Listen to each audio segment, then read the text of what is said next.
ಮೆಕ್ಕಿಲಾಡಿಯಲ್ಲಿ ಎಲ್ಲ ಕಡೆ ಓಪನ್ ಮಾಡಿ ಇಟ್ಟುಕೊಂಡು ಎಲ್ಲ ಗಾಡಿಗಳು ರಣವೇಗದಲ್ಲಿ ಬಂದು ತುಂಬ ಅನಾಹುತಕ್ಕೆ ಕಾರಣಗಳಾಗ್ತಾ ಉಂಟು.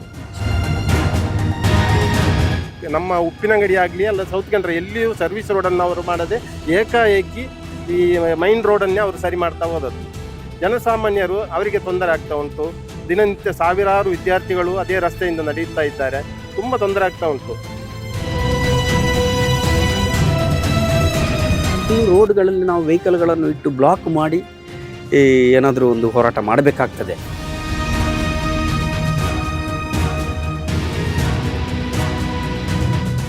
ಈ ಧೂಳಿಂದಾಗಿ, ಈ ಧೂಳು ನೀವು ನೋಡ್ಬೋದು, ಸಾಮಾನ್ಯ ಧೂಳಲ್ಲ ಇದು, ಅದಂದರೆ ಮಣ್ಣಿನ ಧೂಳಲ್ಲ, ಎಲ್ಲ ಮಿಶ್ರಿತ ಸಿಮೆಂಟ್, ಕಲ್ಲು, ಜಲ್ಲಿ, ಹೊಯ್ಗೆ ಎಲ್ಲ ಮಿಶ್ರಿತವಾದ ಧೂಳು. ಕೆಮ್ಮಿನ ಸಮಸ್ಯೆ, ಎಲ್ಲ ಥರದ ಸಮಸ್ಯೆಗಳು ಕಾಡ್ತಾ ಉಂಟು ಅಲ್ಲಿ.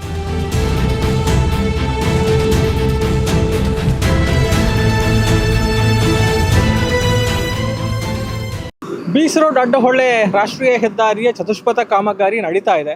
ಸೊ ಈ ನಡುವೆ ಉಪ್ಪಿನಂಗಡಿಯಲ್ಲೂ ಕೂಡ ಕಾಮಗಾರಿ ನಡೀತಾ ಇದ್ದು ಮೇಲ್ಸೇತುವೆಯ ಮೂಲಕ ಈಗ ವಾಹನಗಳಿಗೆ ಓಡಾಟಕ್ಕೆ ಅವಕಾಶವನ್ನು ಕೊಟ್ಟಿದ್ದಾರೆ. ಆದರೆ ಸರ್ವಿಸ್ ರಸ್ತೆಯ ವಿಚಾರಕ್ಕೆ ಬಂದರೆ ಇಲ್ಲಿ ಬಹಳಷ್ಟು ಸಮಸ್ಯೆಗಳಿದೆ ಅನ್ನುವಂಥ ಒಂದು ವಿಚಾರವನ್ನು ಈ ಭಾಗದ ನಾಗರಿಕರು ಹೇಳ್ತಾ ಇರುವಂಥದ್ದು. ಮುಖ್ಯವಾಗಿ ಇಲ್ಲಿ ಸರ್ವಿಸ್ ರಸ್ತೆಗಳ ಕಾಮಗಾರಿಗಳನ್ನು ಮಾಡದೆ ಮುಖ್ಯವಾಗಿ ಮುಖ್ಯ ರಸ್ತೆಯ ಒಂದು ಕಾಮಗಾರಿಯನ್ನು ಮಾಡಿದ್ದಾರೆ.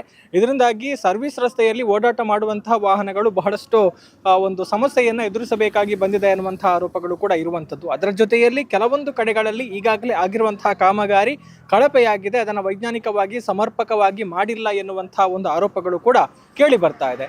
ಅದರ ಜೊತೆಗೆ ಇರುವಂತಹ ಮುಖ್ಯವಾದ ಇನ್ನೊಂದು ಅಪಾಯ ಏನು ಅಂತ ಹೇಳಿದ್ರೆ ಈ ನೆಕ್ಕಿಲಾಡಿ ಭಾಗ. ಈ ನೆಕ್ಕಿಲಾಡಿ ಭಾಗವನ್ನು ಗಮನಿಸಿದರೆ ನೆಕ್ಕಿಲಾಡಿಯ ಕಡೆಯಿಂದ ಬರುವಂತಹ ವಾಹನಗಳು ಈ ಒಂದು ಹೆದ್ದಾರಿಗೆ ಸಂಪರ್ಕ ಏರ್ಪಡುವಂತಹ ಒಂದು ಜಾಗವನ್ನು ಗಮನಿಸಿದರೆ ಇಲ್ಲಿ ಬಹಳಷ್ಟು ಅಪಾಯ ಇದೆ. ಯಾಕಂತ ಹೇಳಿದ್ರೆ ಈ ಅಷ್ಟು ಜಾಗವನ್ನು ಗಮನಿಸಿದರೆ ನಿಮಗೆ ಅದು ಟೋಟಲಿ ಅದು ಓಪನ್ ಆಗಿದೆ.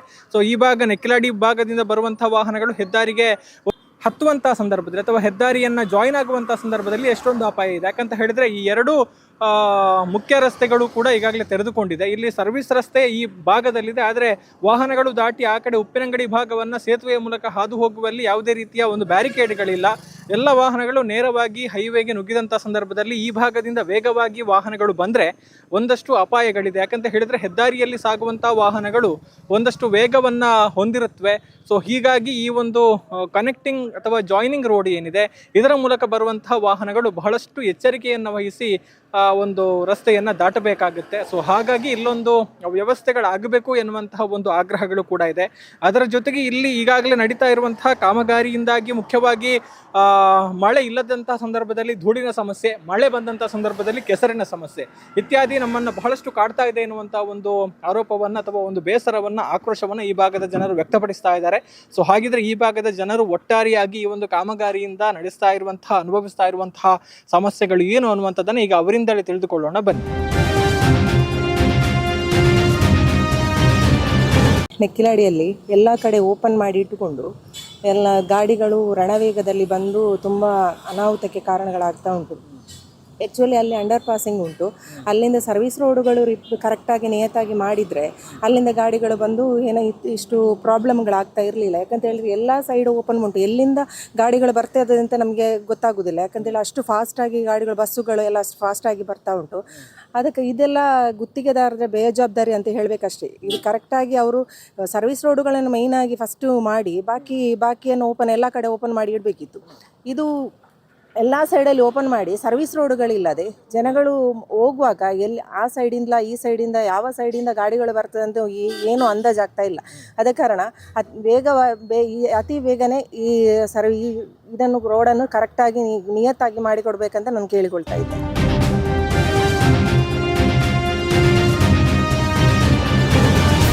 ದೇಶ ಬೆಳೀಬೇಕಾದ್ರೆ ನಮ್ಮ ರಸ್ತೆಗಳು ಬೆಳೀಬೇಕು. ರಸ್ತೆ ಬೆಳೀಬೇಕಾದ್ರೆ ಅದು ಜನಸಾಮಾನ್ಯರಿಗೆ ತೊಂದರೆ ಆಗಲಿಕ್ಕೆ ಬಾರದು ಸರ್. ಇದು ಈಗಿನ 2-3 ವರ್ಷದಿಂದ ತುಂಬ ತೊಂದರೆ ಆಗ್ತಾ ಉಂಟು. ಒಂದನೇದಾಗಿ ಇಲ್ಲಿ ಒಂದು ಅವೈಜ್ಞಾನಿಕವಾಗಿ ಈ ರಸ್ತೆಯನ್ನು ನಿರ್ಮಾಣ ಮಾಡಿದ್ದಾರೆ. ಅಂದರೆ ಮೈನಾಗಿ ಸರ್ವಿಸ್ ರಸ್ತೆಯ ತೊಂದರೆ ನಮಗೆ ತುಂಬ ಆಗ್ತಾ ಉಂಟು. ಉಪ್ಪಿನಂಗಡಿ ಪೇಟೆಗೆ ಹೋಗುವಂಥ 2 ಕಡೆಯ ರಸ್ತೆಗಳು ಅದೊಂದು ಅವೈಜ್ಞಾನಿಕವಂತಲೇ ನಾವು ಹೇಳ್ತಾ ಇದ್ದೇವೆ. ಅಂದರೆ ಪಕ್ಕದಲ್ಲಿ ಶಾಲೆ ಉಂಟು, ಚರ್ಚ್ಗಳುಂಟು, ಮತ್ತು ಮಸೀದಿಗಳುಂಟು. ಇಲ್ಲೆಲ್ಲ ಧೂಳು, ದಿನನಿತ್ಯ ಇಲ್ಲಿ ಧೂಳಿನ ಸಮಸ್ಯೆ ನಮಗೆ ಕಾಡ್ತಾ ಉಂಟು. ಈ ಬಗ್ಗೆ ನಾವು ಹಲವಾರು ಬಾರಿ ಈ ಸಂಸ್ಥೆಯವರೊಟ್ಟಿಗೆ ಯಾರು KNR ಇವರೊಟ್ಟಿಗೆ ನಾವು ಮನವಿ ಮಾಡ್ತಾ ಇದ್ದೇವೆ. ಮನವಿ ಮಾಡಿದ ತಕ್ಷಣ ಒಂದು ಗಳಿಗೆ ಅವರು ನೀರಿನ ವ್ಯವಸ್ಥೆಯನ್ನಾದರೂ ಮಾಡ್ತಾ ಇರ್ತಾರೆ. ಆದರೆ ಮರುದಿನ ಆ ವಿಷಯ ಇಲ್ಲ. ನಾನು ನಮ್ಮ ರೈತ ಸಂಘದ ಸಂಚಾಲಕರು ಇದ್ದಾರೆ ರೂಪೇಶ್ ರೈ, ಅವರು ಅದರ ಬಗ್ಗೆ ತುಂಬ ಮುತುವರ್ಜಿ ವಹಿಸಿ ಮಾತಾಡ್ತಾ ಇದ್ದಾರೆ. ಮತ್ತು ಚೇಂಬರ್ ಆಫ್ ಕಾಮರ್ಸ್ ಇದರ ಬಗ್ಗೆ AC ಮತ್ತು DC ನಾವು ಮನವಿ ಕೊಟ್ಟಿದ್ದೇವೆ. ಆದರೆ ಇದು ಮನವಿಗೆ ಏನು ಸ್ಪಂದನೆ ಸಿಗ್ತಾ ಇಲ್ಲ.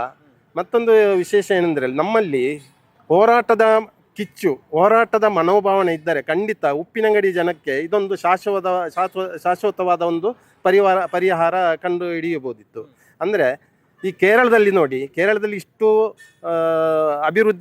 ರಸ್ತೆ ಅಭಿವೃದ್ಧಿ ಆದದ್ದು ಅಲ್ಲಿ ಸರ್ವಿಸ್ ರೋಡನ್ನು ಫಸ್ಟಿಗೆ ಮಾಡಿದ್ದಾರೆ. ಈ ಕೆಲಸ ಇಲ್ಲಿ ನಮ್ಮ ಕಡೆ ಎಲ್ಲಿಯೂ ಆಗಲಿಲ್ಲ. ನಮ್ಮ ಉಪ್ಪಿನಂಗಡಿ ಆಗಲಿ ಅಲ್ಲ ಸೌತ್ ಕನ್ನಡ ಎಲ್ಲಿಯೂ ಸರ್ವಿಸ್ ರೋಡನ್ನು ಅವರು ಮಾಡದೆ ಏಕಾಏಕಿ ಈ ಮೈನ್ ರೋಡನ್ನೇ ಅವರು ಸರಿ ಮಾಡ್ತಾ ಹೋದದ್ದು. ಸರಿ ಮಾಡಲಿ, ಇಲ್ಲ ಬೇಡ ಅಂತ ಹೇಳುವುದಿಲ್ಲ. ಆದರೆ ಈ ಜನಸಾಮಾನ್ಯರು ನಡೆಯುವುದು ಹೇಗೆ ಸರ್? ಜನಸಾಮಾನ್ಯರು ಅವರಿಗೆ ತೊಂದರೆ ಆಗ್ತಾ ಉಂಟು. ದಿನನಿತ್ಯ ಸಾವಿರಾರು ವಿದ್ಯಾರ್ಥಿಗಳು ಅದೇ ರಸ್ತೆಯಿಂದ ನಡೆಯುತ್ತಾ ಇದ್ದಾರೆ. ತುಂಬ ತೊಂದರೆ ಆಗ್ತಾ ಉಂಟು. ಮೊದಲು ಈ ಒಂದು ಸಮಸ್ಯೆಯನ್ನು ಅವರು ಪರಿಹಾರ ಮಾಡಬೇಕಿತ್ತು, ಮಾಡಲಿಲ್ಲ. ಇನ್ನು ಮುಂದಕ್ಕಾದರೂ ಅವರು ಮಾಡಬೇಕು. ಇಲ್ಲದಿದ್ದರೆ ನಾವು ಜನಗಳು, ಸಾರ್ವಜನಿಕರು, ವಿದ್ಯಾರ್ಥಿಗಳನ್ನೆಲ್ಲ ಒಟ್ಟುಗೂಡಿಸಿ ಹೋರಾಟಕ್ಕೆ ನಾವು ಇಳಿಯಬೇಕಾಗ್ತದೆ.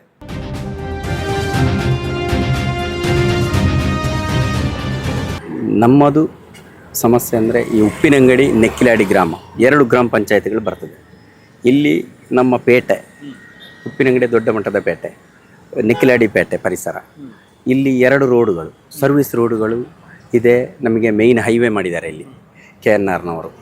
ಇದು ನಮಗೆ ನೋಡಿ, ಹೈವೇ ಅಭಿವೃದ್ಧಿಗೆ ನಾವು ಬೆಂಬಲ ಕೊಡ್ತೇವೆ. ರೈತರು ಎಲ್ಲ ನಮ್ಮ ಜಾಗಗಳನ್ನು ಬಿಟ್ಟು ಇನ್ನೂ ಸಹ ಸರ್ಕಾರ ಮಟ್ಟದಿಂದ ಬರಲಿಕ್ಕೆ ಹಣಗಳು ಬಾಕಿ ಇದೆ.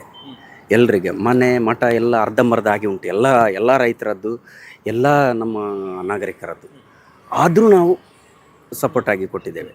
ಇಲ್ಲಿ ಏನಂದರೆ, ಇಲ್ಲಿ ನೋಡಿ ನಮ್ಮ ಉಪ್ಪಿನಂಗಡಿ ಪೇಟೆ ಭಾಗದಲ್ಲಿ 2 ಸ್ಕೂಲುಗಳು ಹತ್ತಿರನೇ, ಸರ್ವಿಸ್ ರೋಡ್ ಪಕ್ಕ 2 ದೇವಸ್ಥಾನ, ಚರ್ಚಿ, ಮಸೀದಿಗಳು, ಎಲ್ಲ ಪೇಟೆ ಭಾಗದ ಪರಿಸರದ ಜನಗಳು, ಕ್ಯಾಂಪ್ಕೋ ಅಂದ ಸಂಸ್ಥೆಗಳು, ದೊಡ್ಡ ದೊಡ್ಡ ವ್ಯವಸ್ಥೆಗಳು, ಬ್ಯಾಂಕ್ಗಳು ಎಲ್ಲ ಇರುವಂಥದ್ದು. ಜನಸಾಮಾನ್ಯರು ನಿರಂತರ ಬರುವಂಥದ್ದು. ಈ ಬರುವಾಗ ಗೊತ್ತಾ, ಈ ವೆಹಿಕಲ್ಗಳು ದೊಡ್ಡ ದೊಡ್ಡ 10 ಚಕ್ರದ ಲಾರಿಗಳು ಬರುವಾಗ ಅದರಲ್ಲಿ ಧೂಳುಗಳ ಅವ್ಯವಸ್ಥೆ. ನಾವು ಹೇಳುವಂಥದ್ದೇ ಗೊತ್ತಾ, ನಮಗೆ ಸರ್ವಿಸ್ ರೋಡನ್ನು ಒಂದು ಚಂದ ಮಾಡಿಕೊಟ್ರೆ, ಧೂಳು ಬರದಾಗೆ ವ್ಯವಸ್ಥೆ ಮಾಡಿಕೊಟ್ರೆ ಹೇಗೂ ಆಗ್ಬೋದು. ಅವರು ಹೇಳ್ತಾರೆ ನಾವು ನೀರು ಹಾಕ್ತೇವೆ. ನೀರು ಹೇಗೆ ಹಾಕ್ತೀರಿ? ಅದಕ್ಕೆ ಅರ್ಧ ಗಂಟೆಗೊಮ್ಮೆ ಹಾಕುವಂಥದ್ದಾ? ನೋಡಿ, ನೀರುಗಳು ಸಹ ಓವರ್ ಆದರೆ ಅಲ್ಲಿ ಕೆಸರುಗಳು ಓವರಾಗಿ ಕೆಸರಟ್ಟುವಂಥದ್ದು. ನಾವು ಅದಕ್ಕೆ ಮುಂಚೆಯಿಂದ ಹೇಳ್ತಾ ಇದ್ದದ್ದು, ಮೇಯ್ನಾಗಿ ಸರ್ವಿಸ್ ರೋಡನ್ನು ಕಾಂಕ್ರೀಟೀಕರಣ ಮಾಡೋದಾ, ಇಲ್ಲದ್ರೆ ಡಾಮರೀಕರಣ ಮಾಡುವಂಥದ್ದಾ? ಇಮಿಡಿಯೇಟ್ ಮಾಡಿ, ಫಸ್ಟಿಗೆ ಸರ್ವಿಸ್ ರೋಡನ್ನು ನಮಗೆ ಸರಿ ಮಾಡಿಕೊಡಿ, ಮತ್ತು ಹೈವೇಯನ್ನು ಕೆಲಸ ಮುಂದುವರಿಸಿ. ನಾವು ನಿಮಗೆ ಫುಲ್ಲು ಬೆಂಬಲ. ನಮ್ಮ ಇನ್ನೂ ಸಹ ಹಣಗಳು ಬಾಕಿ ಇದೆ. ನಮ್ಮ ರೈತಾಪಿ ವರ್ಗದ್ದು ನಮ್ಮ ಬದುಕಿನ ನಾವು ಜಾಗಗಳನ್ನು ಬಿಟ್ಟಿದ್ದೇವೆ. ಇನ್ನು ಇವರು ಕೋರ್ಟಿಗೆ ಹಾಕ್ತಾನೇ ಇದ್ದಾರೆ ನಿರಂತರ. ನಮ್ಮ ರೈತಾಪಿ ವರ್ಗದ ಜನಗಳ ಹಣ ಇನ್ನೂ ಸಹ ಬರಲಿಲ್ಲ. ಅವರ ಅರ್ಧಂಬರ್ಧ ಮನೆಗಳು, ಅರ್ಧಂಬರ್ಧ ಅವರ ಬದುಕನ್ನೇ ಅಸ್ಥಿರಗೊಳಿಸಿ ನಿಲ್ಲಿಸಿದ್ದಾರೆ ಅಂತ ಹೇಳ್ತೇನೆ ನಾನು. ಇದು ಸೆಂಟ್ರಲ್ ಗೌರ್ಮೆಂಟಿನ ಪ್ರಾಜೆಕ್ಟ್. ಸೆಂಟ್ರಲ್ ಗೌರ್ಮೆಂಟಿನ ಪ್ರಾಜೆಕ್ಟಲ್ಲಿ ನೋಡಿ, ಹಣಗಳು ಇಮಿಡಿಯೇಟ್ ಬರಬೇಕಿತ್ತು. ಎಲ್ಲ ಅವ್ಯವಸ್ಥೆ ಮಾಡಿ ಇಟ್ಟಿದ್ದಾರೆ ಹಣಗಳನ್ನು. ಇಷ್ಟವರೆಗೆ ಸರಿಗಟ್ಟ ಪೇಮೆಂಟ್ಗಳನ್ನು ಕ್ಲಾರಿಟಿ ಮಾಡಲಿಲ್ಲ ಎಲ್ಲರದ್ದು. ಇನ್ನೂ ಸಹ ಸಾಧಾರಣ ನಾವು DC ಅವ್ರ ಜೊತೆ ನಿರಂತರ, ಒಮ್ಮೆ ನಾನು DC, PD ಅವರನ್ನು, ತಹಸೀಲ್ದಾರ್, AC ಅವರನ್ನು, ಫುಲ್ ಡಿಪಾರ್ಟ್ಮೆಂಟನ್ನು BC ರೋಡಿಂದ ಹಿಡಿದು ಗುಂಡಿಯ ತನಕ ನಾವು ಕರ್ಕೊಂಡು ಬಂದ್ವಿ. ಅಲ್ಲಲ್ಲಿ ನಿಲ್ಲಿಸಿ, ಅಲ್ಲಲ್ಲಿ ಅದರ ಮಾಹಿತಿಗಳನ್ನು ಅಲ್ಲಲ್ಲಿ DC ಅವರನ್ನು, ಜಿಲ್ಲಾಧಿಕಾರಿಯನ್ನು ನಿಲ್ಲಿಸಿ ಮಾತುಕತೆ ಮಾಡಿಸಿಕೊಂಡು ರೈತರ ಹತ್ರ ಜನಗಳ ಸಮಸ್ಯೆಗಳನ್ನು ಎಲ್ಲ ಕಡೆ ನಿರಂತರ ಗುಂಡಿಯವರೆಗೆ ನಾವು ಕರ್ಕೊಂಡು ಬಂದ್ವಿ. ಸರಿ ಮಾಡ್ತೇವೆ ಅಂತ ಹೇಳಿದ್ರು. ಪುನಃ ಇವರು ಅವ್ಯವಸ್ಥೆನೇ ಮಾಡ್ತಾ ಹೋಗ್ತಾ ಇದ್ದಾರೆ. ಇದು ಅವ್ಯವಸ್ಥೆ ನೋಡಿ, ನಮ್ಮ ಬದುಕೇ ಹೋದ ಮೇಲೆ ನಾವೇನು ಮಾಡಬೇಕು? ನಾವು ಅದಕ್ಕೆ ನಮ್ಮ ಆರೋಗ್ಯದ ಮೇನ್ ಸಮಸ್ಯೆ. ಈ ಧೂಳಿಂದ ನಮಗೆ ಆರೋಗ್ಯ ಹಾಳಾಗುವಂಥದ್ದು. ಈ ಆರೋಗ್ಯ ಮೇನ್ ಅಲ್ಲ. ನಾವು ಬದುಕಬೇಕಾದ್ರೆ ಆರೋಗ್ಯ ಇದ್ರಲ್ಲ ನಾವು ಬದುಕುವಂಥದ್ದು. ಈ ವ್ಯವಸ್ಥೆನ ಇಷ್ಟು ಹಾಳು ಮಾಡಿದರೆ ನಾವು ಯಾವುದಕ್ಕಾದರೂ ಪ್ರತಿಭಟನೆ ಹೋರಾಟಕ್ಕೆ ಇಳಿಬೇಕು. ನಾವು ಅದಕ್ಕೆ ಮೊನ್ನೆ ಸಾಧಾರಣ 4 ದಿವಸ ಆಯಿತು. AC ಅವರಿಗೆ, ತಹಸೀಲ್ದಾರ್ ಅವರಿಗೆ, PD ಅವರಿಗೆ, ಉಪ್ಪಿನಂಗಡಿ ಗ್ರಾಮ ಪಂಚಾಯತಿ PDO ಅವರಿಗೆ, ಉಪಾಧ್ಯಕ್ಷರಿಗೆ, ಅಧ್ಯಕ್ಷರಿಗೆ ಎಲ್ಲ ಅದಕ್ಕೆ ಸಂಬಂಧಪಟ್ಟ ಇಲಾಖೆಯವರಿಗೆ ಎಲ್ಲರಿಗೂ ಮೆಸೇಜ್ಗಳನ್ನು ಕಳಿಸಿದ್ವಿ. ಬೇಸರದಿಂದ ಮೆಸೇಜನ್ನು ಕಳಿಸಿದ್ವಿ, ಉದ್ರೇಕದಿಂದ ಸಹ ಸ್ವಲ್ಪ ಕಳಿಸಿದೆ ನಾನು. ಇನ್ನೂ ಆಗುವುದಿಲ್ಲ, ಇದೇ ನಿಮಗೆ ನೋಟಿಸ್ ಅಂತ ಹೇಳಿಕೊಂಡು ನಾವು, ಯಾಕಂದರೆ ನಮಗೆ ಅಷ್ಟು ಅವ್ಯವಸ್ಥೆ ಆಯಿತು. ಇನ್ನು ರೋಡ್ಗಳಲ್ಲಿ ನಾವು ವೆಹಿಕಲ್ಗಳನ್ನು ಇಟ್ಟು ಬ್ಲಾಕ್ ಮಾಡಿ ಏನಾದರೂ ಒಂದು ಹೋರಾಟ ಮಾಡಬೇಕಾಗ್ತದೆ. ಇಂಥ ಹೋರಾಟ ಮಾಡುವವರೆಗೆ ನೀವು ಕಾಯಬೇಡಿ. ಇಂಥ ಪೊಲೀಸ್ ಮೇಲಾಧಿಕಾರಿಗಳಿಗೆ ಸತ ಕಳಿಸಿದೆ, ಎಸ್ ಪಿ ಅವ್ರಿಗೆ ಸತ ಫೋನ್ ಮಾಡಿ ಹೇಳಿದ್ದೇನೆ. ಎಸ್ ಪಿ ಅವರಿಗೆ ಕೂತ್ಕೊಂಡು ಎಸ್ ಅವರ ಚೇಂಬರ್ಗೆ ಹೋಗಿ ಫೋನ್ ಮಾಡಿ ಅಂತ ಹೇಳಿ ಕೆ ಎನ್ ಅವರಿಗೆ ಫೋನ್ ಮಾಡಿ ನಂಬರ್ ಕೊಟ್ಟು ಫೋನ್ ಮಾಡಿಸಿದೆ. ಎಸ್ ಅವರಿಗೆ ಸಹ ಫೋನ್ ಕೊಟ್ಟು ನಂಬರ್ ಕೊಟ್ಟು ಫೋನ್ ಮಾಡಿ ಈಗಲೇ ಮಾಡಿ ಅಂತ ಹೇಳಿ ಅಷ್ಟು ಇದು ಮಾಡಿ ಪ್ರೆಷರ್ ಮಾಡಿದ್ದೇನೆ ನಾನು. ಅಂದರೆ ಅಷ್ಟು ಅವ್ಯವಸ್ಥೆ ಆಗ್ತಾ ಉಂಟು. ಆಗದಿದ್ದರೆ ಇನ್ನು ನಾವು ತಾಳ್ಮೆ ಕಳೆದುಕೊಳ್ತೇವೆ ಅಂತ ಅಷ್ಟು ಕ್ಲಾರಿಟಿ ಹೇಳಿದೆ ನೋಡಿ. ಇನ್ನು ನಮಗೆ ಇನ್ನೂ ಸಹ ರೋಡುಗಳು ಕ್ಲಿಯರ್ ಆಗ್ತಾ ಬರ್ತಾ ಇದೆ. ಸರ್ವಿಸ್ ರೋಡುಗಳು ಸರಿ ಮಾಡಲಿಲ್ಲ, ಅದನ್ನೊಂದು ಸರಿ ಮಾಡಬೇಕು. ಆದರೆ ನಮ್ಮ ರೈತಾಪಿ ವರ್ಗದ ಪೇಮೆಂಟ್ಗಳು ಇನ್ನೂ ಸಹ ಮಾಡಲಿಲ್ಲ. ಪರಿಹಾರಗಳು DC ಕೋರ್ಟ್ ಆಯಿತು, ಇವರು DC ಕೋರ್ಟ್ DC ಜಜ್ಮೆಂಟ್ ಮಾಡಿದ್ದಾರೆ ರೈತರ ಪರ. ಇವರು ಪುನಃ ಸಿವಿಲ್ ಕೋರ್ಟಿಗೆ ಹಾಕುವಂಥದ್ದು, ಹೈಕೋರ್ಟಿಗೆ ಹಾಕುವಂಥದ್ದು. DC ಕೋರ್ಟಿಂದ ಸೀದಾ ಹೈಕೋರ್ಟಿಗೆ ಹೋಗಬೇಕು, ರೈತರನ್ನು ಕುಣಿಸುದಾ? ಹೈಕೋರ್ಟಿಗೆ ಹೋಗಿ ಪುನಃ ಅಲ್ಲಿ ಸಹ ವಿನ್ ಆಗಿದೆ, ಸೀದಾ ಸುಪ್ರೀಂ ಕೋರ್ಟಿಗೆ ಹಾಕೋದು. ಏನು ಇವರಿಗೆ ಮಾನವೀಯತೆ ಅನ್ನೋದೇ ಇಲ್ವಾ? ಹಾಗಾದರೆ ನಾವು ರೋಡನ್ನು ಬ್ಲಾಕ್ ಮಾಡಬೇಕಾ ಏನಂತ? ಇದರ ಬಗ್ಗೆ ಜಿಲ್ಲಾಡಳಿತವೇ ಇದರ ಬಗ್ಗೆ ಮನವರಿಕೆ ಮಾಡಿಕೊಂಡು ಜಿಲ್ಲಾಧಿಕಾರಿಯವರೇ ಇದರ ಬಗ್ಗೆ ಮುತುವರ್ಜಿ ವಹಿಸಿ. ಅಂದರೆ ಸೆಂಟ್ರಲ್ ಗೌರ್ಮೆಂಟಿನ ಹಣ ಇಲ್ವಾ ಎಂತ ಅಂತ ಆಗಬೇಕು. ಹಣ ಬರ್ತಾ ಇಲ್ಲ, ಪುನಃ ಸುಮ್ಮನೆ ಇಲ್ಲದೆ ಜನಗಳನ್ನು ಅವ್ಯವಸ್ಥೆ ಮಾಡಿಕೊಂಡು ಜಾಗ ಬಿಡ್ತೇವೆ. ಇವರ ಬದುಕನ್ನು ಅವ್ಯವಸ್ಥೆ ಮಾಡಿ ಬಿಟ್ಟಿದ್ದಾರೆ. ಎಲ್ಲ ಇವರ ಅಷ್ಟು ಅವ್ಯವಸ್ಥೆಗಳಾಗಿದೆ. ಇವರ ಹಣದ ವ್ಯವಸ್ಥೆಯನ್ನು ಮಾಡಬೇಕಲ್ಲ. ಜಾಗ ನಾವು ಅಭಿವೃದ್ಧಿಯನ್ನು ತಡೆ ಮಾಡಲಿಲ್ಲ ಎಲ್ಲಿ ಸಹ, ಯಾರು ಸಹ. ಎಲ್ಲ ನಮ್ಮ ದಕ್ಷಿಣ ಕನ್ನಡದ ಪರಿಸರದ ಜನಗಳು ಅಭಿವೃದ್ಧಿಗೆ ಸಹಕಾರ ಕೊಟ್ಟಿದ್ದೇವೆ. ಎಷ್ಟು ಅಂತ ಸಹಕಾರ ಕೊಡೋದು? ನಮ್ಮ ಬದುಕೇ ಹಾಳಾದ ಮೇಲೆ ಏನು ಮಾಡುವಂಥದ್ದು? ಇದಕ್ಕೆ ನಾವು ಹೇಳುವಂಥದ್ದು, ಜಿಲ್ಲಾಡಳಿತ ಇದರ ಬಗ್ಗೆ ಆದಷ್ಟು ಬೇಗ ಜಾಗೃತರಾಗಿ, ಎಲ್ಲ ಇದಕ್ಕೆ ಸಂಬಂಧಪಟ್ಟ ಇಲಾಖಾಧಿಕಾರಿಗಳು ಜಾಗೃತರಾಗಿ ನಮ್ಮ ರೈತಾಪಿ ವರ್ಗ ಜನಸಾಮಾನ್ಯರ ವ್ಯವಸ್ಥೆಯನ್ನು ಸರಿ ಮಾಡಿಸಿಕೊಡಿ ಅಂತ ಕೇಳುವಂಥದ್ದು ನಿಮ್ಮ ಹತ್ರ.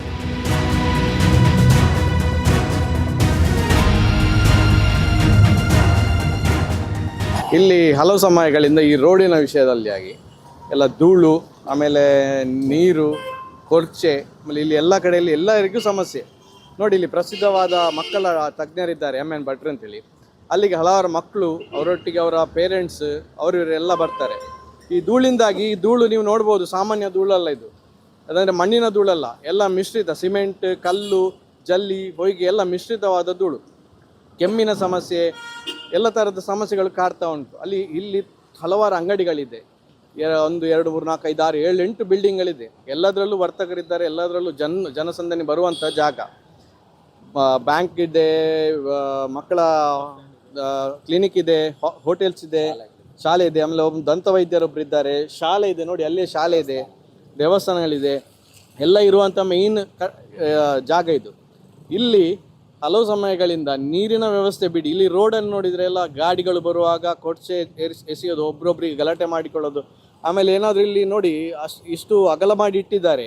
ಎಷ್ಟೋ ಸಲ, ಹಲವಾರು ಸಲ ಇಲ್ಲಿ ಆಕ್ಸಿಡೆಂಟ್ಗಳು ಕಂಡು ಬರ್ತಾ ಉಂಟು. ಯಾರಾದರೂ ಏನಾದರೂ ಆದರೆ ಯಾರು ಹೊಣೆ ತಗೊಳ್ತಾರೆ? ಯಾರು ಹೊಣೆ ತಗೊಳ್ಳಲು ಯಾರು ಸಾಧ್ಯ ಇಲ್ಲ. ನಾವು ಇತ್ತೀಚೆಗೆ ನಾನು ಈ ಬಗ್ಗೆ ನೀರು ಹಾಕಿಲ್ಲ, ನೀವು ನೋಡಿ ಧೂಳು ಹೇಳ್ತಾ ಉಂಟು, ಗಾಡಿಗಳು ಹೋಗಲಿಕ್ಕೆ ಕಷ್ಟ ಆಗ್ತಾ ಉಂಟು. ಈ ಬಗ್ಗೆ ನಾನು ಫೋನ್ ಮಾಡಿ KNRC ಅಧಿಕಾರಿ ಒಬ್ಬರಿಗೆ, ಅವರ ನೋಡಿ ಈಗಲೇ ಕೊರ್ಚೆ ನೋಡಿ, ಹೋಗುವಾಗ ನೋಡಿ ಅಲ್ಲಿ ಗುಂಡಿ ನೋಡಿ, ನೀವು ಎಲ್ಲ ಕಾಣ್ತಾ ಉಂಟಲ್ಲ ನೋಡಿ, ನೀರು ಮೇಲೆ ಬರ್ತಾ ಉಂಟು, ಎಲ್ಲರ ಮೇಲೆ ಬೀಳ್ತಾ ಉಂಟು. ಈ ಬಗ್ಗೆ ಫೋನ್ ಮಾಡಿ KNRC ಅಧಿಕಾರಿ ಅವರಿಗೆ ಸಂಬಂಧಪಟ್ಟ ಅವರ ಡಯಲ್ ನಂಬರ್ ಅದೇನಿದೆ, ಅವರು KNRC ಅವರಿಗೆ ಒಂದು ನಂಬರ್ ಕೊಡ್ತಾರೆ, ಸೂಪರ್ವೈಸರ್ ಅವರಿಗೆ. ಆ ನಂಬರ್ಗೆ ನಾನು ಫೋನ್ ಮಾಡಿ ನೋಡಿ, ಹೀಗೆ ಸಮಸ್ಯೆ ಆಗ್ತಾ ಉಂಟು, ಈ ಬಗ್ಗೆ ಏನಾದರೂ ಮಾಡಿ ನೀರು ಹಾಕಿ ಅಂತ ಹೇಳಿದ್ದಕ್ಕೆ, ಇಲ್ಲ ಅದು ನಮಗೆ ಬರೋದಿಲ್ಲ, ಅದು ಪಂಚಾಯತ್ ಉಡಾಫೆ ಉತ್ತರ, ನಮಗೆ ಬರೋದಿಲ್ಲ ಅಂದರೆ ಅವ್ರು ಮಾತಾಡಿದ್ದು ಹಿಂದಿಯಲ್ಲಿ ಮಾತಾಡಿದ್ದಾರೆ, ಉಡಾಫೆ ಉತ್ತರ ಕೊಟ್ಟಿದ್ದಾರೆ, ನಮಗೆ ಅದು ಬರೋದಿಲ್ಲ, ನೀವೇನಿದ್ರೆ ಪಂಚಾಯತಲ್ಲಿ ನೋಡಿ, ನಿಮ್ಮ ಪಂಚಾಯತಿ ಬಗ್ಗೆ ನಾವೇನು ತಲೆ ಕೆಡಿಸಲು ನಾವು ಹೋಗೋದಿಲ್ಲ ಅಂತ ಹೇಳ್ತಾರೆ. ಅಲ್ಲಿ ತನಕದು ಹೈವೇ ಅಥಾರಿಟಿಗೆ ಬರುವಂಥದ್ದು. ಇವರು ಒಂದು ವಿಷಯದಲ್ಲಿ ಇವರು ಬರ್ತಾ ಇಲ್ಲ. ಆ ಬಗ್ಗೆ ನಾವು ನಮ್ಮ ಒಂದು ಇದು ವಾಟ್ಸಪ್ ಗ್ರೂಪ್ ಇದೆ, ಅದರಲ್ಲಿ ಹಾಕಿದ ತಕ್ಷಣ ಯುನಿಕ್ ರೆಹಮಾನ್ ಅವರು, ಇವರು ಜಕರಿಯಾ ಅವರೆಲ್ಲ ಸೇರಿಕೊಂಡು ಫೋನ್ ಮಾಡಿ ಏನಾದರೂ ಮಾಡಿ ನೀರು ಹಾಕಿದಾಗೆ ಮಾಡಿದ್ದಾರೆ. ಆದರೂ ನೋಡಿ, ನೀರು ಏನು ಖಂಡಿತ ಪೂರ್ತಿ ರೀತಿಯಲ್ಲಿ ನೀರು ಹಾಕ್ತಿಲ್ಲ. ಆಯಿತು, ನೀರು ಜಾಸ್ತಿಯಾಗಿ ಮಳೆ ಬಂದರೆ ಕೆಸರು ಹೊಂಡ ಜಾಸ್ತಿ ಆಗ್ತಾ ಉಂಟು, ಗಾಡಿಗಳು ಹೋಗ್ಲಿಕ್ಕೆ ಕಷ್ಟ ಆಗ್ತಾ ಉಂಟು. ಆಮೇಲೆ ಆಕ್ಸಿಡೆಂಟ್ಸ್, ಎಷ್ಟೋ ಸಲ ನಾವೇ ಇಲ್ಲಿಂದ ಅಲ್ಲಿಂದ ಅಂಗಡಿಯಿಂದ ಎದ್ದುಕೊಂಡು ಬಂದು ಎಷ್ಟೋ ಜನರನ್ನು ಎತ್ತಿಕೊಂಡು ಹೋಗಿ ಹಾಸ್ಪಿಟಲ್ಗೆ ಹೋದದುಂಟು. ಈ ಧೂಳಿಂದಾಗಿ ಅಲ್ಲಿ ಬರುವಂಥ ಹೋಟೆಲ್ ಎಲ್ಲ ಕಾರ್ಮಿಕರು, ಇಲ್ಲಿ ಜಾಸ್ತಿ ಆಗಿರೋದು ಕಾರ್ಮಿಕರು ಎಲ್ಲರೂ ಬರುವಂಥ ಹೋಟೆಲ್ಗಳಿದೆ. ಅಲ್ಲಿ ಮಾಡುವಂಥ ತಿಂಡಿ ತಿನಿಸುಗಳಾಗಲಿ, ಅನ್ನ ಆಗಲಿ, ಅದರ ಮೇಲೆ ಧೂಳು ಆಗುತ್ತೆ. ಅದನ್ನೇ ಅವರು ಸೇವಿಸುತ್ತಾರೆ. ಆರೋಗ್ಯದಲ್ಲಿ ಸಮಸ್ಯೆ ಬಂದರೆ ಯಾರು ಹೊಣೆ ತಗೊಳ್ಳುವಂಥವ್ರು ಯಾರಿಲ್ಲ. ಆಗೋದು ಇವತ್ತು ನಾಳೆ ಆಗಲ್ಲ, ಅದು ಸ್ವಲ್ಪ ಸಮಯ ಬಿಟ್ಟ ಮೇಲೆ ಅವರ ಆರೋಗ್ಯದಲ್ಲಿ ಸಮಸ್ಯೆ ಕಂಡು ಬರುತ್ತದೆ. ಆಮೇಲೆ ಇಲ್ಲಿ ನೋಡಿ, ಈ ಭಾಗದಲ್ಲಿ ನೋಡಿ, ಮೇಲೆ ಇದು ಫ್ಲೈಓವರ್ ಮಾಡಿಟ್ಟಿದ್ದಾರೆ, ಅಂದರೆ ಓವರ್ ಬ್ರಿಡ್ಜ್. ಅಲ್ಲಿಂದ ಮೇಲಿಂದ ರೋಡ್ ಬಿಟ್ಟಿದ್ದಾರೆ. ಅಲ್ಲಿ ಬರುವಂಥ ಯಾರಾದರೂ ಕೆಳಗಡೆ ನಿಂತರೆ ಅಥವಾ ಗಾಡಿ ಯಾರಾದರೂ ನಿಲ್ಲಿಸಿದರೆ ಅವರ ಮೇಲೆ ಈ ನಟ್ ಬೋಲ್ಟ್ ಅಂಥದ್ದೇನೋ ಸಣ್ಣ ಸಣ್ಣ ಐಟಮ್ಸು, ಧೂಳು ಕಲ್ಲು ಎಲ್ಲ ಬೀಳುತ್ತೆ.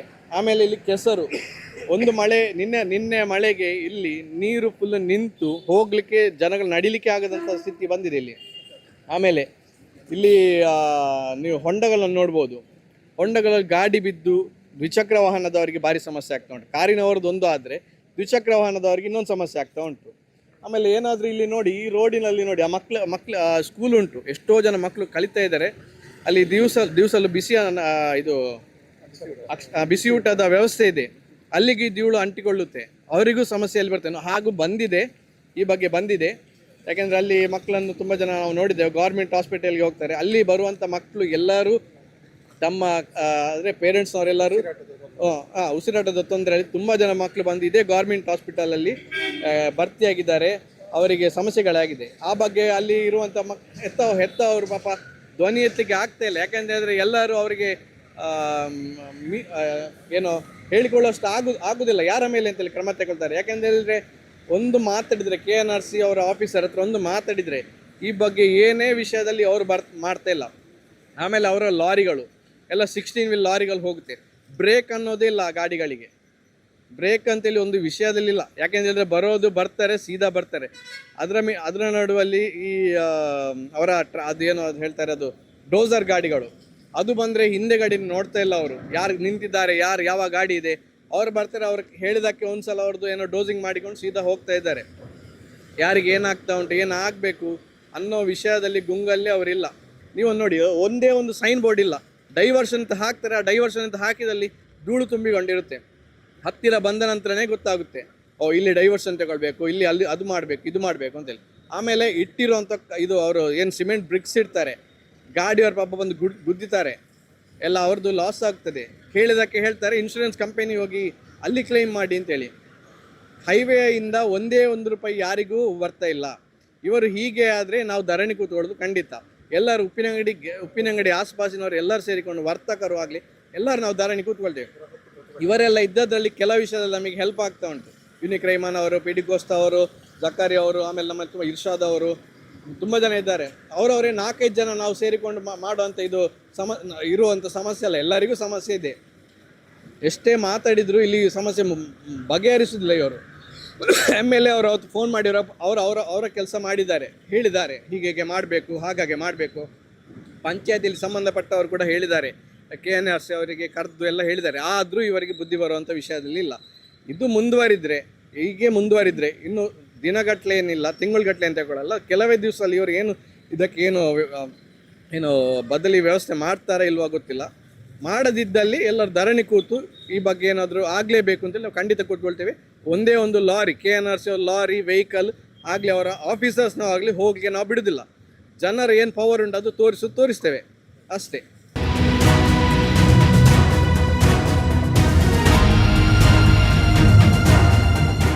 ನಾವು ಇವತ್ತು ಬಂದದ್ದಿಲ್ಲಿ ನಮ್ಮ ರೋಡಿನ ಸಮಸ್ಯೆಗೆ ಮಾತ್ರ, ನಮ್ಮ ವ್ಯಾಪ್ತಿಯ ರೋಡು. ಈ KNRC ಹೇಳುವಂಥದ್ದು ಇವರ ಮೇಲೆ ಬ್ಲ್ಯಾಕ್ ಲಿಸ್ಟ್ ಕೂಡ ಇದೆ. ಕೇರಳ ಭಾಗದಲ್ಲಿ ಇವರಲ್ಲಿ ವರ್ಕ್ ಮಾಡುವಂಥದ್ದು, ಅಲ್ಲಿಯ ರೋಡುಗಳೆಲ್ಲ ಅವ್ಯವಸ್ಥೆ ಆಗಿದೆ. ಅಲ್ಲಿ ನೀವೇ ಬೇಕಾದರೆ ಲೀಸ್ಟ್ಗಳನ್ನು ತಗೊಳ್ಬೋದು. ತಡೆಗೋಡೆಗಳು ಬಿದ್ದಿದೆ, ರೋಡುಗಳ ಅವ್ಯವಸ್ಥೆ ಆಗಿದೆ. ನಾವೀಗ ಕ್ವಾಲಿಟಿ ವರ್ಕ್ ಬೇಕಾದ್ರು ನಮ್ಮ ರೈತಾಪಿ ವರ್ಗದವರು ಜಾಗ ಬಿಟ್ಟು ಇವರ ವ್ಯವಸ್ಥೆಗೆ ಎಲ್ಲ ಅಭಿವೃದ್ಧಿಗೆ ನಾವು ಏನು ತಡೆ ಮಾಡದೆ ಎಲ್ಲವನ್ನು ನಮ್ಮ ಜನಸಾಮಾನ್ಯರಾಗಲಿ ಎಲ್ಲರೂ ನಾವು ಜಾಗ ಬಿಟ್ಟು ಕೊಟ್ಟಿದ್ದೇವೆ. ಈ ವ್ಯವಸ್ಥೆಯನ್ನು ಇವರು ಅವ್ಯವಸ್ಥೆ ಮಾಡಿ ಇದಕ್ಕೆ ಬೇಕಾದ ನೋಡಿ ಇಂಜಿನಿಯರ್ಸ್ಗಳಿದ್ದಾರೆ, PD ಅವರಿದ್ದಾರೆ, ಎಲ್ಲ ಅದಕ್ಕೆ ಬೇಕಾದಂಥ ಡಿಪಾರ್ಟ್ಮೆಂಟ್ಗಳು ಇದೆ. ಇವರು ಯಾಕೆ ಆ ಕ್ವಾಲಿಟಿ ಚೆಕ್ ಮಾಡ್ತಾ ಇಲ್ಲ? ಎಲ್ಲ ಕಡೆ ಆ ಕ್ವಾಲಿಟಿ ಮೇಂಟೆನೆನ್ಸ್ ಕರೆಕ್ಟ್ ಇಲ್ಲ ಅಂತ ಹೇಳುವಂಥದ್ದು. ಎಲ್ಲ ಕಡೆ ಎಲ್ಲ ನೋಡಿ, ಸಿಮೆಂಟಿನ ಈ ಕ್ವಾಲಿಟಿ ಎಲ್ಲಿ ಸಹ ಇಲ್ಲ ಇವರದು. ಆ ವ್ಯವಸ್ಥೆಯನ್ನು ಸರಿ ಮಾಡ್ತಾ ಇಲ್ಲ. ರೋಡುಗಳಲ್ಲಿ ಅಲ್ಲಲ್ಲಿ ಅರ್ಧಂಬರ್ಧ ಕೆಲಸಗಳು, ನಮಗೆ ಸರ್ವಿಸ್ ರೋಡುಗಳು ಸರಿ ಇಲ್ಲ, ಗುಂಡಿ ಬಿದ್ದುಕೊಂಡು ಕಾಂಕ್ರೀಟ್ ಮಾಡದೆ, ಡಾಮರೀಕರಣ ಮಾಡದೆ, ಈ ಮಕ್ಕಳನ್ನು ಟೂ ವೀಲರಲ್ಲಿ ಜನಗಳು ಕರ್ಕೊಂಡು ಹೋಗುವಾಗ ಒಂದು ಕಲ್ಲು ಸಿಕ್ಕಿದ್ರೆ ಸಾಕು ಸ್ಕಿಡ್ ಆಗುವಂಥದ್ದು, ಹಿಂಬದಿಂದ ಲಾರಿಗಳೆಲ್ಲ ಸ್ಪೀಡಾಗಿ ಬರ್ತಾ ಇರ್ತದೆ. ಎಲ್ಲಿ ಎಷ್ಟು ಅಪಘಾತಗಳಾಗಿದೆ, ಇದಕ್ಕೆ ಯಾರು ಹೊಣೆ? ನೋಡಿ, ನಾವು ಹೇಳುವಂಥದ್ದು ಈ ಅಲ್ಲಿಯ ಪಂಚಾಯತ್ ವ್ಯಾಪ್ತಿಯವರು, ಎ ಸಿ ಅವರು, ಪಿ ಡಿ ಅವರು, ತಹಸೀಲ್ದಾರರು ಒಂದು ತಿಂಗಳಿಗೊಮ್ಮೆ ಬಂದು ಇಲ್ಲಿ ಮೀಟಿಂಗ್ಗಳನ್ನು ಅರೇಂಜ್ಮೆಂಟ್ ಮಾಡಬೇಕು. ಎಲ್ಲ ಈ ಹೈವೇ ಸರ್ವಿಸ್ ರೋಡ್ ಬರುವಂಥ ವ್ಯಾಪ್ತಿಯಲ್ಲಿ ತಿಂಗಳಿಗೊಮ್ಮೆ ಇಲ್ಲಿ ಎ ಸಿ ಅವರ ಮುಖಾಂತರ ಇಲ್ಲಿ ಮೀಟಿಂಗ್ಗಳಾಗಬೇಕು. KNRನವರು ತರಿಸಿ ಏನೆಲ್ಲ ಸಮಸ್ಯೆಗಳು ಡೈಲಿ ಬರ್ತಾ ಇದೆ. ಈಗ ನಾವು ಇವತ್ತು ಮಾತಾಡಿಕೊಂಡು ಹೋಗ್ತೇವೆ, ಮರುದಿವಸದಿಂದ ಅರ್ಧ ಗಂಟೆಯಿಂದ ಸಮಸ್ಯೆಗಳು ಬೇರೆ ಮಾಡ್ತಾರೆ ಇವರು. ನಾವು ಹೇಳುವಂಥದ್ದು ಆಗಾಗ ಮೀಟಿಂಗ್ಗಳಾಗಬೇಕು, ಆಗಾಗ ವ್ಯವಸ್ಥೆಗಳು ಸರಿ ಬರಬೇಕು. ಪಂಚಾಯತಿ ವ್ಯಾಪ್ತಿಯಲ್ಲಿ ಆಯಾಯ ಗ್ರಾಮ ಪಂಚಾಯತಿ ವ್ಯಾಪ್ತಿಯಲ್ಲಿ ಸಂಬಂಧಪಟ್ಟ ಇಲಾಖೆಗಳು ಎಲ್ಲವೂ ಇದೆ. ಒಂದು ಲೆಕ್ಕದ ನಾವು ಹೇಳಬೇಕು, ನಾವೇ ಸರಿ ಇಲ್ವ ಅಂತ ಹೇಳಬೇಕು, ಪುನಃ ನಾವು ಹಕ್ಕನ್ನು ಕೇಳೋದಿಲ್ವ ಅಂತ ಕೇಳಬೇಕು. ನಾವಂತೂ ಕೇಳಿ ಕೇಳಿ ಕೇಳಿ ಸಾಕಾಯಿತು. ಲಾಸ್ಟಿಗೆ ನಾವು ಹೇಳಿದೆ, ನಾವು ಸ್ವಲ್ಪ ಉದ್ರೇಕದಲ್ಲೇ ಆಫೀಸರ್ಸ್ಗಳಿಗೆ ಎಲ್ರಿಗೂ ನಾವು ಮಾತಾಡುವ ಪರಿಸ್ಥಿತಿಯನ್ನು ತಂದುಕೊಳ್ಳುವಾಗೆ ಮಾಡ್ತಾರೆ ಅಂತ ಹೇಳುವಂಥದ್ದು. ಯಾಕಂದರೆ ನಮ್ಮ ಜನಗಳಿಗೆ ಪಾಪ ಗೊತ್ತಾಗೋದು ಇಲ್ಲ. ನಮ್ಮ ದಕ್ಷಿಣ ಕನ್ನಡದವರು ಎಲ್ಲರೂ ನಾವು ಸ್ವಲ್ಪ ಒಳ್ಳೆ ಜನಗಳೇ, ಪಾಪ ಸೈಲೆಂಟ್ಗಳು, ನಾವು ಶಾಂತಿ ಪ್ರಿಯರೇ. ಯಾಕಂದರೆ ಈ ಉತ್ತರ ಕನ್ನಡ ಭಾಗದಲ್ಲಿ ಎಲ್ಲ ರ್ಯಾಶಲ್ಲಿರ್ತಾರೆ, ಓವರ್ ರ್ಯಾಶ್. ಅದು ಒಂದು ಲೆಕ್ಕದಲ್ಲಿ ಹಾಗೇ ಬೇಕಾ, ಹಾಗೆ ಆಗಬೇಕಾ ಅಂತ ಹೇಳುವಂಥದ್ದು. ಅಧಿಕಾರಿ ವರ್ಗದವರು ಎಚ್ಚೆತ್ತುಕೊಳ್ಳಿ. ಯಾಕೆ ಎಚ್ಚೆತ್ತುಕೊಳ್ಳೋದಿಲ್ಲ? ಪೊಲೀಸ್ ಇಲಾಖೆ ಆಗಲಿ ನೋಡಿ, ರೋಡಿಗೆ ಸಂಬಂಧಪಟ್ಟ ಇಲಾಖೆ ಟ್ರಾಫಿಕ್ ಇದೆ, ಟ್ರಾಫಿಕ್ ಇನ್ಸ್ಪೆಕ್ಟರ್ಗಳು, ಟ್ರಾಫಿಕ್ ಇಲಾಖೆಯವರು ಆ ಧೂಳು ಬರುವಾಗ ಅವರಿಗೆ ಗೊತ್ತಾಗೋದಿಲ್ವಾ? ಅವರು ಅದಕ್ಕೆ ಎಂತ ಎಲ್ಲ ಆಗಬೇಕು, ಅದನ್ನು ಅವರು ಮಾಡಬೇಕು. ಇಲ್ಲದ್ರೆ ಪೊಲೀಸ್ ಇಲಾಖೆ ಸಹ ಇದೆ, ಪಂಚಾಯತಿ ವ್ಯಾಪ್ತಿಯಲ್ಲಿ ಪಿ ಡಿ ಒ ಇದ್ದಾರೆ, ರಾಜಕಾರಣಿಗಳು ಬೇರೆ, ಅಧ್ಯಕ್ಷ ಉಪಾಧ್ಯಕ್ಷರು ಹೇಗೂ ಇದ್ದಾರೆ ಬಿಡಿ. ಅದಕ್ಕೆ ಅಧಿಕಾರಿ ವರ್ಗದವರು, ಪಿ ಡಿ, ಎ ಸಿ ಅವರು, ತಹಸೀಲ್ದಾರರು, ಎಲ್ಲ ವ್ಯವಸ್ಥೆಗಳು ಆ ರೋಡಿಗೆ ಸಂಬಂಧಪಟ್ಟ ಎಲ್ಲ ಇಲಾಖೆಗಳಿದೆ. ಯಾಕೆ? ನಮ್ಮ ಆರೋಗ್ಯ ಇದೆಲ್ಲ ಇಲಾಖೆ ಇರುವಂಥದ್ದು ಯಾರಿಗೆ? ನಮಗಾಗಿ. ನಾವೇ ತಯಾರು ಮಾಡಿದಂಥ ಎಲ್ಲ ವ್ಯವಸ್ಥೆಗಳು. ಸರ್ಕಾರ ಅಂದರೆ ಯಾರು? ನಾವೇ. ಸರ್ಕಾರ ಅಂದರೆ ಏನು ದೊಡ್ಡ ಬ್ರಹ್ಮ ಯಾರು ಕೂತ್ಕೊಂಡಿರೋದಿಲ್ಲ, ನಾವೆಲ್ಲ ಸರ್ಕಾರ ನಡೆಸುವವರು ನಾವೇ. ಈ ವ್ಯವಸ್ಥೆಯನ್ನು ಸರಿ ಮಾಡಲಿಕ್ಕೆ ರೋಡಿನ ವ್ಯವಸ್ಥೆಗಳು ಎಲ್ಲಿ ಸಹ ಹಾಳಾಗಬಾರ್ದು. ನಮಗಾಗಿರುವಂಥದ್ದು ರೋಡು, ನಾವು ನಿರಂತರ ಹೋಗಬೇಕಾದ್ದು ರೋಡು ಇರುವಂಥದ್ದು. ನಮ್ಮ ಬದುಕು ಆ ರೋಡಿನಲ್ಲಿ ಸಹ ಇರ್ತದೆ. ರೋಡು ಇದ್ದರೆ ಮಾತ್ರ ನಮಗೆ. ನಾವು ಇದರಿಂದಾಗಿ ನಮ್ಮ ಆರೋಗ್ಯ, ನಮ್ಮ ವ್ಯವಸ್ಥೆಗಳು ಹಾಳಾಗಬಾರ್ದಲ್ಲ. ಇದಕ್ಕಾಗಿ ನಾವೆಲ್ಲರೂ ಎಚ್ಚೆತ್ತುಕೊಳ್ಳುವ, ನಮ್ಮೆಲ್ಲರಿಂದಾಗಿ ಅಧಿಕಾರಿ ವರ್ಗಗೂ ನಾವು ಎಲ್ಲರಿಗೂ ಸಪೋರ್ಟ್ ಕೊಡ್ತೇವೆ. ನಾವೆಲ್ಲರೂ ಒಂದಾಗಿ ಒಂದು ಕೆಲಸ ಮಾಡುವ, ನಮಗೆ ಆರೋಗ್ಯದ ತೊಂದರೆ ಆಗದಾಗೆ ನೋಡಿಕೊಳ್ಳಿ, ಧೂಳು ಬರದಾಗೆ. ಸರ್ವಿಸ್ ರೋಡನ್ನು ಆದಷ್ಟು ಬೇಗ ಅದಕ್ಕೆ ಕಾಂಕ್ರೀಟೀಕರಣ ಮಾಡುವಂಥದ್ದ, ಡಾಮರ್ ಮಾಡುವಂಥದ್ದ, ಇಮಿಡಿಯೇಟ್ ಅದರಲ್ಲಿ ಸೈಡಲ್ಲಿ ಇರುವಂಥದ್ದು ಜಲ್ಲಿ ರಾಶಿಗಳನ್ನು, ಆ ವ್ಯವಸ್ಥೆಯನ್ನು ಕ್ಲಿಯರ್ ಮಾಡಿಕೊಡಿ. ಎಲ್ಲ ಕಡೆ ಅದನ್ನು ಕ್ಲಿಯರ್ ಮಾಡಿ ಆದಷ್ಟು ಬೇಗ ಸರ್ವಿಸ್ ರೋಡುಗಳನ್ನು ಸರಿ ಮಾಡಿಕೊಟ್ಟು ನೀವು ಹೈವೇಯನ್ನು ಮುಂದುವರಿಸ್ತಾ ಹೋಗಿ ಅಂತ ಹೇಳುವಂಥದ್ದು ನಾವು.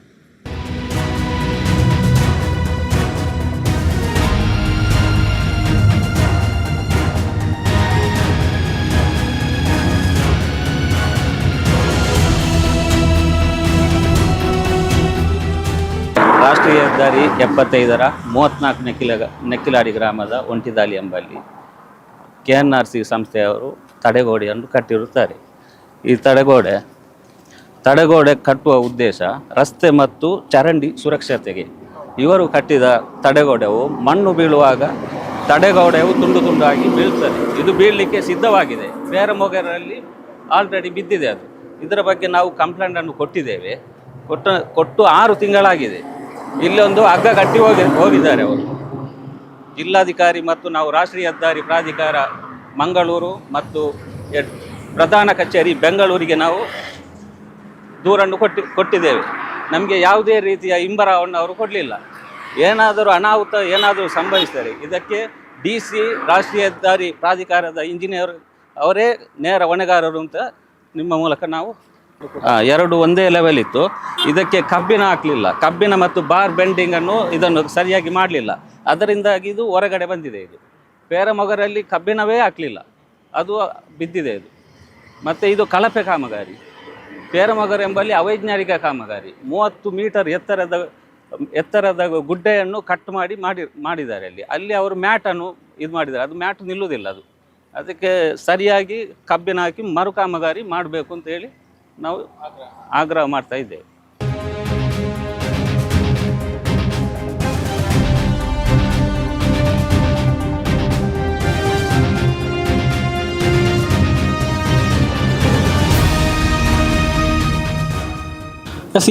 ಈ ಭಾಗದ ಜನರು ನಮ್ಮೊಂದಿಗೆ ಹಂಚಿಕೊಂಡಿರುವಂತಹ ಅವರ ಒಂದು ಅಭಿಪ್ರಾಯಗಳು. ಸೊ ಈಗಾಗಲೇ ಅವರು ಹೇಳಿದ್ದಾರೆ, ಈ ಬಗ್ಗೆ ನಾವು ಸಂಬಂಧಪಟ್ಟ ಅಧಿಕಾರಿಗಳಿಗೆ, ಮುಖ್ಯವಾಗಿ ರಾಷ್ಟ್ರೀಯ ಹೆದ್ದಾರಿ ಪ್ರಾಧಿಕಾರ ಏನಿದೆ ಆ ಅಧಿಕಾರಿಗಳಿಗೆ ಮನವಿಯನ್ನು ಕೊಟ್ಟಿದ್ದೇವೆ. ಜಿಲ್ಲಾಧಿಕಾರಿಗಳಿಗೆ, ಸಹಾಯಕ ಆಯುಕ್ತರಿಗೆ, ತಹಶೀಲ್ದಾರಿಗೆ ಎಲ್ಲರ ಗಮನಕ್ಕೂ ಕೂಡ ವಿಚಾರವನ್ನು ತಂದಿದ್ದೇವೆ. ಸೊ ಅವರು ಈ ಬಗ್ಗೆ ಗಮನವನ್ನು ಹರಿಸಬೇಕು, ಇಲ್ಲಿರುವಂತಹ ಸಮಸ್ಯೆಗಳಿಗೆ ಮುಕ್ತಿಯನ್ನು ಒದಗಿಸಬೇಕು.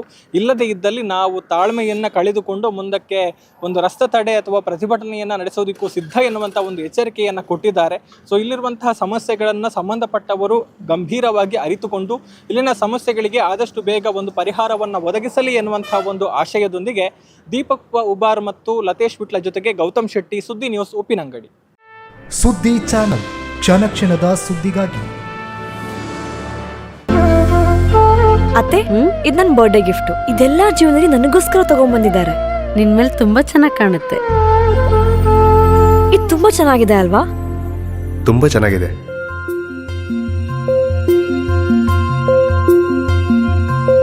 It will look really good on you. Amma? Huh? Mother is always son's first love.